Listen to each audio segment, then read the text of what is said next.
नमस्कार, आप सभी का स्वागत है एनडी न्यूज में। मैं हूं संजय सिंह चौहान और आज हम मौजूद हैं गोंडा के तरबगंज विधानसभा में।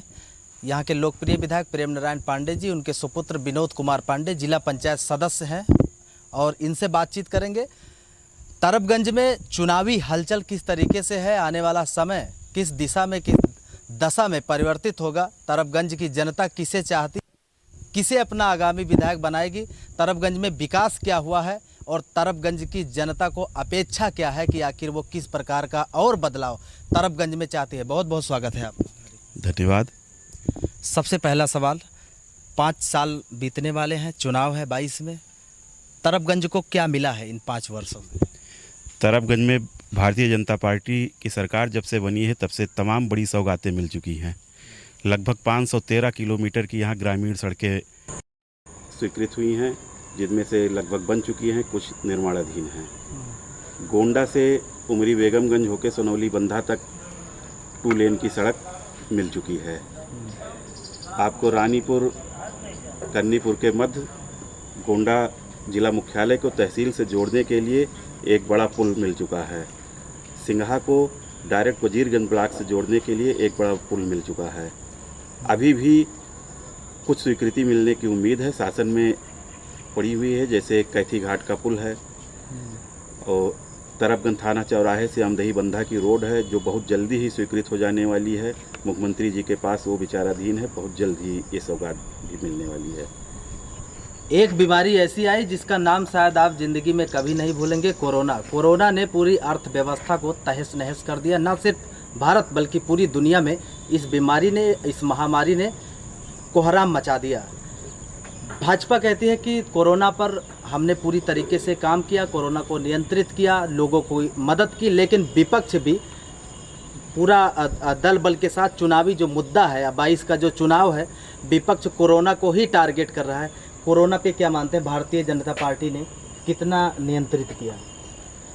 कोरोना काल ये बहुत ही असहज समय था, क्योंकि ये अचानक आया, इसकी कोई पहले से तैयारी नहीं थी, कोई पता नहीं था कि इसमें क्या होगा, अनिश्चितता का माहौल था। लेकिन फिर भी हमारी सरकार ने बहुत अच्छा काम किया, ऑक्सीजन प्लांट लगाने का काम किया। लगभग हर जनपद में, हर अस्पताल में ऑक्सीजन प्लांट लग चुका है। अब कहीं भी ऑक्सीजन की कमी नहीं हो रही है।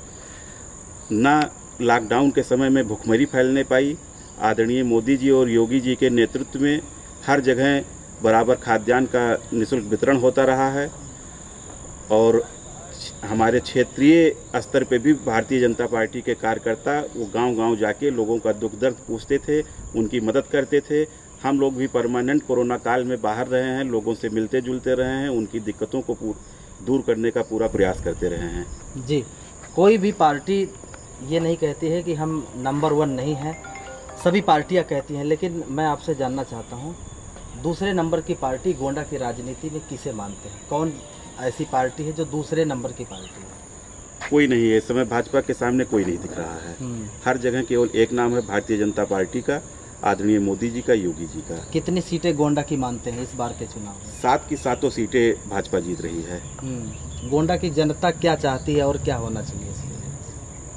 कुछ मुद्दे हैं जो अभी जनता को सरकार से अपेक्षा है, जैसे छुट्टा जानवर है। जनता ये कह रही है कि सरकार इस पे कुछ करे और सरकार निरंतर उस पे करने का प्रयास भी कर रही है। तहसील स्तर पे, ब्लॉक स्तर पे बड़े गौशाला बनाए जा रहे हैं और ये दिक्कत भी ज़्यादा से ज़्यादा 6 महीने के अंदर दूर हो जाएगी। हर जगह गौशाला सुचारू रूप से चालू हो जाएगा और कहीं भी ये छुट्टा जानवर भी नहीं दिखेंगे। शिक्षा को लेकर तरबगंज ही नहीं बल्कि गोंडा को किस नज़रिए से देखते हैं? शिक्षा में कितना मजबूत है गोंडा? शिक्षा का स्तर जब से भाजपा सरकार बनी है तब से बहुत ही सुधर गया है। नकल विहीन परीक्षाएं होने लगी हैं, स्कूलों में अध्यापक रहने लगे हैं। आप प्राइमरी स्तर पे देख लीजिए, हर विद्यालय का रूप रंग बदल गया है। सब विद्यालय कॉन्वेंट जैसे दिखने लगे हैं।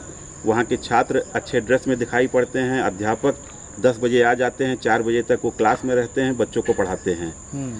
और माध्यमिक स्तर पे भी अभी जीआईसी एक तरबगंज विधानसभा को सरकार में सौगात मिली है, अगले शैक्षिक वर्ष से वो भी चालू हो जाएगा। 84 कोसी परिक्रमा मार्ग की मंजूरी मिली है, ये मिलता है, ये बन जाता है तो तरबगंज की जनता या जो गांव परिक्रमा मार्ग के किनारे हैं उनको किस प्रकार से रोजगार या व्यवसाय कैसे मिलेगा? 84 कोसी मार्ग बनने से साधु संतों को तो आराम मिलेगा ही, उनकी परिक्रमा तो सुचारू ढंग से होगी ही। उसके अलावा पूरे क्षेत्र में व्यापार के नए अवसर पैदा होंगे और अच्छी सड़कों के माध्यम से अच्छा व्यापार हो सकता है। उसके कारण बहुत ही इसमें क्षेत्र का विकास होने वाला है। तमाम नए उद्योग लग जाएंगे और भी रोजगार के अवसर पैदा हो रहे हैं। किसी भी आप गांव में जाएंगे, आप देखेंगे कि गांव के गांव खाली हो गए हैं, युवा शहर की तरफ जा रहा है। वजह ये भी बताई जाती है कि गोंडा में इन्वेस्टमेंट की कमी है, इन्वेस्टर यहाँ पे नहीं आते हैं। अगर यहाँ पर रोजगार को किस तरीके से आप देखते हैं, रोजगार कितना है गोंडा में?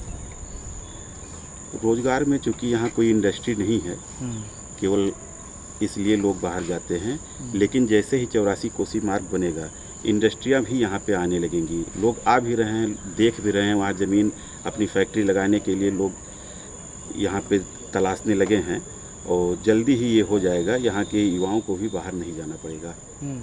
पश्चिमी यूपी में बड़ी तादाद में किसान धरने पे बैठे हैं, प्रदर्शन किया जा रहा है। 10 महीने तकरीबन होने वाले हैं, अभी भी बैठे हैं।